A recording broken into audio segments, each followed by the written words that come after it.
Hey guys, Assalamualaikum, salam sejahtera, kembali lagi ke channel YouTube Azman Azman. So, it has been a while since the last time I've made a movie review video for my YouTube channel. So, to be honest, aku sebenarnya dah malas lah nak buat movie review through video ni sebab I think it's easier for me to write it and just post it on my story kan. But today I'm going to review a special movie because this movie is the last one for DCEU, okay, DC Extended Universe. Okay, so the movie I'm talking about is Aquaman and the Lost Kingdom, or basically Aquaman 2 lah. Okay, by the way, thank you so much GSC Cinema for the invitation to the early screening of Aquaman. So basically aku dapat tengok sehari awal lah kot. Okay, I got to watch it on 19th of December semalam.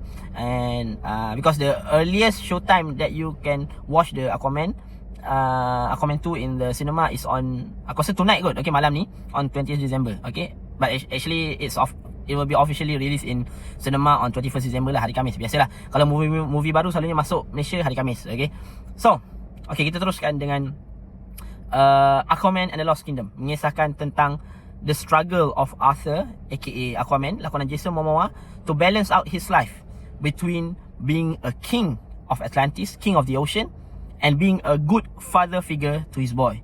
Okay, so basically dalam sequel ni, Arthur ni dah ada seorang anak dengan Mera. Okay, Mera lakonan Amber Heard tu lah kan. Okay, so basically dia ada seorang anak, tapi anak dia ni kira macam tak boleh duduk dalam laut lah kan. So basically anak dia di daratan dengan ayah dia, basically the boy's grandfather lah kan. So macam mana Arthur ni, dia punya, yelah, kind of busy life lah kan, jadi seorang raja di lautan, tapi dalam masa sama kena naik ke daratan untuk jadi seorang ayah biasa kepada anak dia ni. So whether he is able to do that, untuk buat benda tu atau tak, what's the main conflict of the story, who's the main villain of the story, korang nak kena tengok sendiri. Okay, aku teruskan dengan apa yang aku suka pasal filem ni dulu. Okay, first of all, I really love the world expansion, okay, throughout this movie. Okay, especially Atlantis lah, I'm talking about Atlantis lah. Basically, okay, kalau korang ingat dalam first Aquaman, dia punya world expansion tu dah big enough actually. Kita dah nampak like a whole bunch of different parts and different places in Atlantis. Kita dapat tengok banyak kingdom dalam Atlantis ni dalam the first Aquaman. Kita dapat kenal banyak puak, betul tak? Kalau korang ingat lah, ada banyak puak yang duduk dalam Atlantis ni, dan setiap kingdom yang ada puak-puak berbeza ni, bentuk, all the features are pretty much very different lah from each other. Maksudnya kingdom, contoh kingdom yang ni, dia feature dia lain dengan kingdom yang satu lagi, contoh. But in this sequel, you are going on an adventure in the other side of Atlantis. So basically korang dapat you get to see a new side of Atlantis yang tak pernah diterokai lagi, yang korang tak pernah tengok dalam the first Aquaman lagi, dia tunjukkan dalam cerita ni. Sebenarnya ni membawa kepada second point aku, kenapa aku suka Aquaman 2 ni, is actually dia punya CGI dia memang mantap gila guys. So I would say like the way they picturize or they visualize the world of Atlantis ni very mesmerizing guys. Memang sangat-sangat cantik. Okay, actually I'm a Marvel fanboy, tapi I like both lah sebenarnya cerita. Aku suka Marvel, aku suka DC. As long as it's superhero, aku layan. So apa yang korang tengok, okay, aku bandingkan lah dengan ni, yang the latest one daripada Marvel, which is Namor. Okay, kalau korang tengok Wakanda Forever, Black Panther Wakanda Forever, kita diintroducekan dengan Namor dan dia punya underwater world kan. Dan dekat situ korang tengok dan ramai orang puji dengan underwater world Namor ni. Orang kata sangat cantik, sangat mesmerizing. Okay, I kid you not, dalam Aquaman 2 ni korang akan lebih terpegun dengan dia punya world of Atlantis tu berbanding dengan Namor ni. Aku berani cakap macam tu lah, sebab aku rasa macam kalau korang rasa Namor punya underwater world tu cantik, Aquaman punya underwater world ni lebih pada tu, lebih cantik daripada tu. So memang pleasing to the eye lah. Korang tengok memang very, orang kata apa, astounding. Astounding. Korang akan tengok ada satu watak ni dalam cerita ni, Dr. Shin, astounding. Okay, memang terbaik gila lah. Dia punya visual tu kan. Visual dan cerita ni memang padu, bertambah dengan CGI yang padu. So memang cantik gila. Okay, so third aku sangat suka dalam cerita ni adalah dia punya character build up. Okay, so basically Aquaman ataupun Arthur ni, same character, still cheeky, still suka buat jokes kan, macam very, orang kata ni lah, very playful person lah kan. Still the same, cumanya character build up dia dari segi dia punya responsibility yang lebih besar lah. Kalau kita tengok dalam the first Aquaman, dia macam like a nobody kan, tapi dalam sequel ni kita boleh tengok macam mana dia handle that title of king. Sebab dia kan dah dapat title king of Atlantis kan. So macam mana dia handle that title, kita boleh tengok dalam cerita ni. So basically kita boleh tengok dia punya build up of character lah. And the other one is Orm, okay, adik dia tu. Okay, so basically apa yang korang tengok dekat the first film, diorang Orm ni dia banyak tunjuk dia punya evil side tau dalam the first movie. So character build up dia dalam cerita ni pula adalah dia dah mula ke arah baik. Dia nak jadi macam protagonist lah. Kalau sebelum ni dia the main antagonist dalam the first Aquaman, tapi the second one ni dia side yang baik. Dia dah jadi protagonist. So kita boleh tengok character build up Orm ni di mana dia bertukar daripada seorang villain menjadi seorang yang baik. So kita boleh tengok lah macam mana dia berubah jadi a better person dalam cerita ni. So pada aku character build up dia tu menarik dan membawa kepada point keempat aku pula, which is chemistry.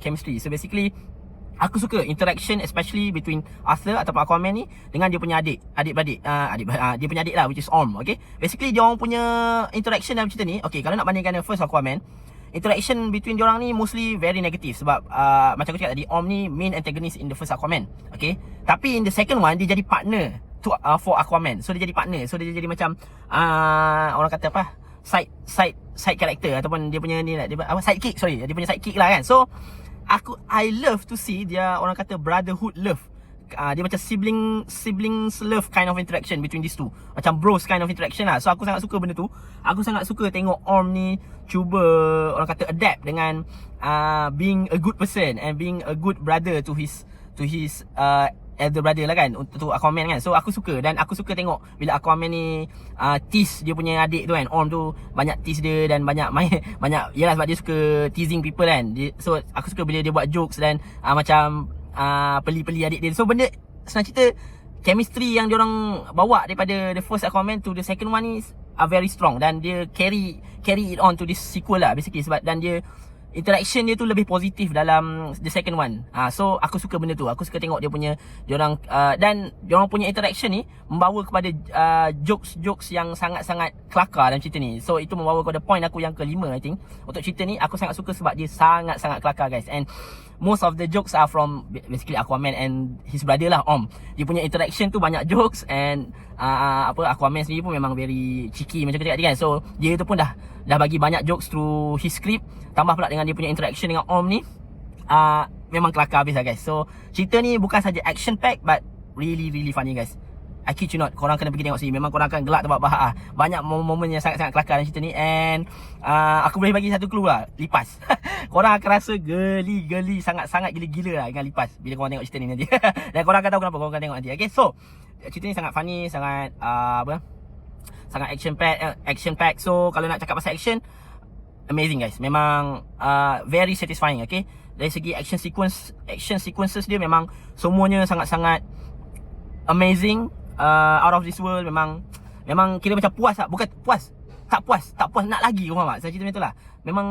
Memang satisfying gila lah bila korang tengok dia orang fight tu. So dari segi action memang tak ada hal. Memang shock tengok. And kalau nak cakap lagi pasal dia punya, okay, back to world, dia punya world build up tu kan, aku sangat suka dengan dia punya ni, macam bukan saja character design, bukan saja character design, tapi macam dia punya technologies. So macam kalau korang ingat dalam Aquaman, Atlantis ni digambarkan sebagai dunia bawah lautan, tapi diorang ada teknologi sendiri yang sangat advance lah kan. So basically aku sangat suka tengok diorang punya orang kata gadget punya design. So basically for example like diorang punya vehicles okay, dekat dalam Atlantis tu, for example kalau macam benda yang macam motor, dia buat bentuk dia macam sea creatures, faham tak? So for example lah, kalau vehicles dia tu motor, dia buat macam bentuk ikan jerung. Lepas tu macam kalau kapal, dia buat macam ikan jerung, bentuk ikan jerung kepala tukul tu. And kalau macam submarine ke macam boat tu, dia buat bentuk macam octopus. Lepas tu kalau macam kuda, dia buat bentuk seahorse. So basically I love seeing that. Aku suka tengok dia punya gadget design tu sebab dia nampak macam very advanced,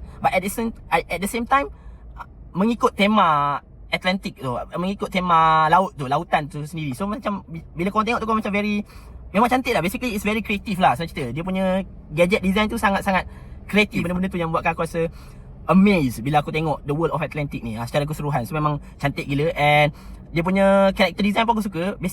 Especially dia punya macam monster punya design. So aku tengok tu macam banyak dia punya character design tu macam very creepy and very horror looking monsters lah kan. So aku sangat suka. And aku rasa nothing to bash lah untuk cerita ni. Memang best gila. Memang layan habis. And okay, talking about Mera lah kan. Mera kalau kau nak Amber Heard, okay, aku boleh cakap macam ni lah. Kalau kau benci sangat Mera tu, aku pun tak suka Amber Heard. So kalau kau tak suka sangat Amber Heard tu, kau kira macam kau tolak tepi je lah dia. Sebab macam aku rasa DC and Warner Bros macam memang tipu penonton lah. Macam dalam trailer dia tunjuk sikit je, padahal Mera ni dalam cerita ni banyak agak scene dia. Dan dia, kalau nak cakap dia tu macam di-cut, banyak role dia tu di-cut, aku rasa benda tu tipu. Sebab she plays a vital role juga dalam cerita ni sebenarnya. Dia macam banyak dia punya watak tu penting tak? Sebab banyak agak momen-momen yang di mana dia tu, watak Mera tu selamatkan Aquaman ni. So basically, memanglah bila kau tengok Amber Heard tu, kau teringat yang dia ni pernah berak atas katil Johnny Depp kan. Kau itu je kau akan teringat kan. Tapi tolak tepi lah. Cerita kalau kau benci sangat Mera ni, kau tolak je dia tepi. Macam aku tak suka dia, dan aku macam tengok watak ni aku tengok dia sebagai Mera, bukan Amber Heard. So kalau kau tak suka sangat, kau just tolak tepi lah dia. Memang dia punya screen time tu less, tapi watak dia tu still penting dalam cerita ni. So what to do? Terima je lah kan. I think it's a great closure, firstly untuk watak Aquaman tu sendiri. It is also a good closure for DCEU lah basically. So honestly, I'm quite sad bila aku dapat tahu yang dia nak reboot this whole universe, DCEU ni, dan dia nak buat DC Universe. So sebab apa? Aku sangat sedih sebab all the cast for all these heroes, so for example like Henry Cavill for Superman, Jason Momoa for Aquaman, Ben Affleck for Batman, all of this cast is pretty much perfect. I think they are perfect for their role. Pada aku, dia punya casting tu dah sangat-sangat perfect untuk setiap watak superhero ni. Tapi diorang decide untuk reboot. So maybe it's the best for the universe itself lah. Sebabnya yalah, macam kau tengok lah, banyak filem-filem DC ni yang flop kan. So I think it's good for them to start new and to start from the top. So better dia reboot lah. So I just pray for the best. Aku harap casting-casting yang baru. Actually I am hoping that dia orang kekalkan lah macam Jason Momoa sebagai Aquaman, sebab dia memang sangat suit the role kan. Tapi yelah, we just hope for the best. Kalau dia casting yang baru pun, harap yang dia cast tu sesuai dengan watak-watak superhero ni. Dan we just hope for the best lah. And aku rasa closing yang bagus untuk DCEU. Dan I hope bila dia start new ni, dia buat betul-betul, dan harap dia berjaya untuk expand the universe betul-betul, just like Marvel did. Okay, overall I will give rating of 9.5/10 untuk Aquaman The Lost Kingdom. Jangan lupa pergi tengok dekat wayang. Okay, bye.